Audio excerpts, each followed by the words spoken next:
रविकांत जी अभी कल परसों में ही एक मीटिंग हुई है राज्यों के मंत्रियों के साथ, और उसमें एक केंद्रीय मंत्री ने कहा कि हमें मुफ्तखोरी की आदत नहीं लगाना चाहिए।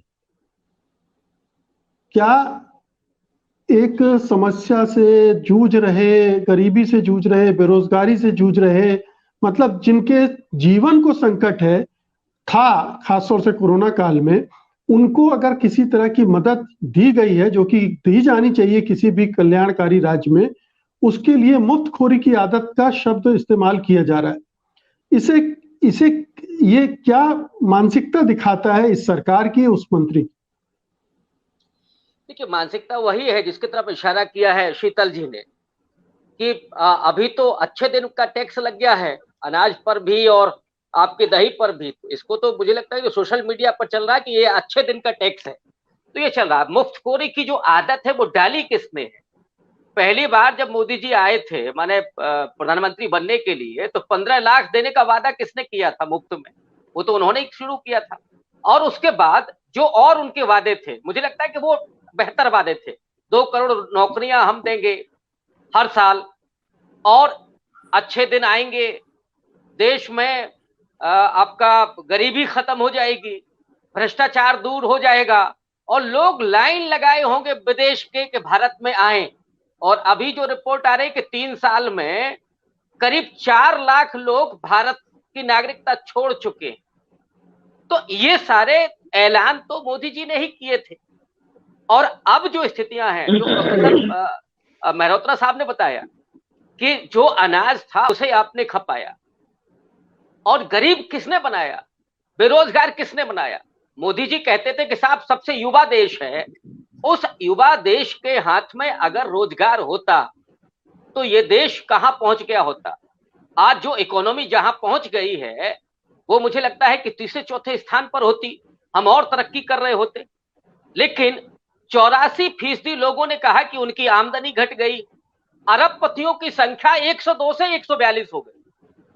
उसी आपदा के दरमियान जब लोगों के पास खाने के लिए नहीं था, दवाई के लिए पैसा नहीं था, ऑक्सीजन नहीं थी, सिलेंडर नहीं था, ऑक्सीमीटर कितना महंगा बिक रहा था, उसी दरमियान दवा की जो कंपनियां थी वो 5 गुना मुनाफा कमा रही थी। उसी दरमियान अडानी जी की पर डे की जो इनकम थी वो 1009 करोड़ रुपया थी, और अभी तो वो चौथे नंबर पर पहुंच ही गए हैं।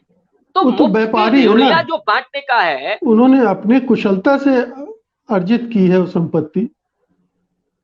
हाँ, जो दिन भर फावड़ा चलाता है, जो दिन भर रिक्शा खींचता है, उसके पास कोई स्किल नहीं। ये दरअसल मैं फिर अगर उसको कहूंगा, ये मनुस्मृति का सिद्धांत चालू हो रहा है कि जो शारीरिक श्रम करने वाला है उसकी मेहनत, उसकी मजदूरी का कोई मूल्य नहीं है। उससे आप बेगार लीजिए, मंत्री जी कह तो रहे हैं कि हमको तो फ्री दे जाते हैं।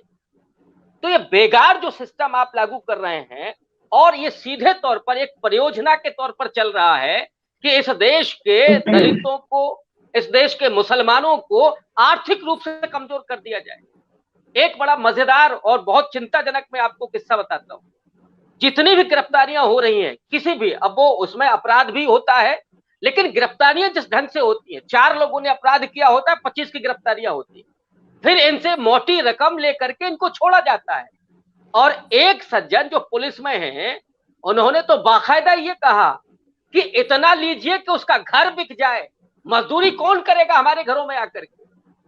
तो ये उसी मानसिकता के लोग हैं कि जिनको केवल मजदूर चाहिए, जिनको घरों में पोछा लगाने के लिए चाहिए, उनकी साइकिल और मोटरसाइकिल चमका लेने के लिए लोग चाहिए, उनके लिए ड्राइवर चाहिए। उनको इस देश के विकास से और लोगों के हाशिए से निकल करके केंद्र में आने की जरूरत उनको नहीं लगती है कि इस देश का दलित, पिछड़ा या जो मुस्लिम तबका है वो समता और विकास के साथ आकर के इस देश की तरक्की में अपना योगदान दे। ये उनकी मानसिकता में नहीं है। जो जो खाई बढ़ रही है असमानता की, उसको आप देखिए। तो ये बहुत विकट है, बहुत चिंताजनक है।